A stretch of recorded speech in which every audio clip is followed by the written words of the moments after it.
Hey everybody, Nickie Brown here. No matter where you are, what part of the world you are in, I hope that you are having a good day. So I put a little bit of homemade almond milk, some banana, if you can see the banana at the bottom, peaches, some pure aloe vera juice, um, also some vanilla,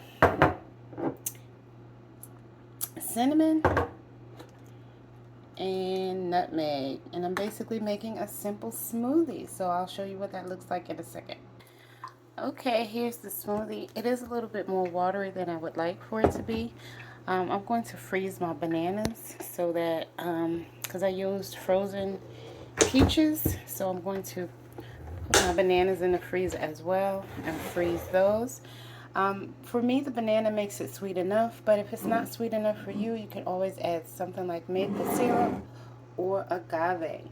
I hope that this was helpful. Love y'all. Later.